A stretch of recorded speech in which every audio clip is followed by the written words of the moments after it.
Welcome to 1407 Gray Malkin Lane. This is the living member of the X-Men. Don't let anyone tell you different. Okay. X-Men Red, issue 11, written by Al Ewing with Stefano Casilli and Wak- Wakopo Kamingi. Really on art. Um, so this is the first issue since Sense of Sinister, and so Storm is butthurt because she feels like she's getting attacked because she's on Arakko when she's also on the Krakoan Council, which, as I've said in the past, Storm should not be on everything because, like, obviously Storm picks favorites. We all know this. Like, we've seen it with the X-Men, the Morlocks. We've seen this with mutants and Wakanda. We've seen this with, and now we're seeing this again. And a lot of people are saying, like, oh, yeah, she can do both because she's a goddess. She's not a goddess. She's never been a goddess. She is a mutant. And nobody ever wants to explain where does her mutancy end and where does her goddesshood begin. No one can ever tell you where. They just want to say, oh, well, the Wakandans think so. Like, fuck the Wakandans. They are simple people. All right, they pray to a purple and white cat. And like, well, what about the people who worship her? Really? You know, this. How is this any different from when Thor came down to Earth and was worshipped as a god? Like, they didn't know any better. And then people would say, "Oh, well, you're being a racist." That's not a race. That's not a racial thing. Okay. Basically, Storm has a lot of love in the X, and I love her too. It's just she was completely out of line. She always talks about like how she never has time to do anything, and then she goes on a date with Craig from NASA. Cool, but we never see it. We never see him going to her, and we never see like the attraction. So it's really weird to see them on a date because, as far as we know, he's never met her.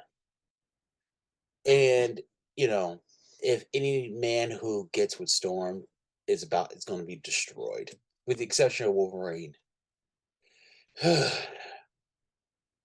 Yeah, I feel bad for poor Craig because Storm getting Storm's interest is kind of like getting good weather. It's good for a while, but then eventually, yeah, it's gonna fall apart. Uh Storm is interrupted on her little whatever by Charles, and because he wanted to ask her a question.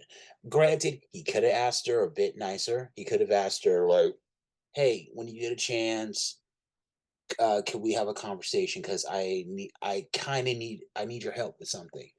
And when Storm comes to see him, Storm's like, "You should not like. We're gonna have a conversation because."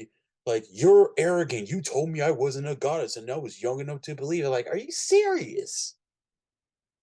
He told you the truth, but your lord has got their tongue so far up your butt. Like, it's really funny that Storm would call Xavier arrogant when she needs to be worshipped because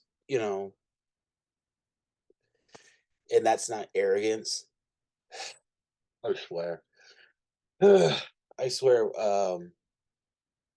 They really need to differentiate where the Storm's mutancy end and her goddesshood begins. Because I'm confused. I'm still confused. Sense of Sinister just confused me even more. Everybody love.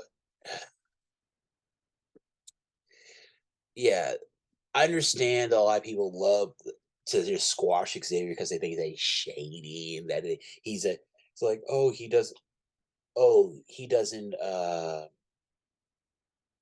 see anyone other than himself as leader of mutant kind.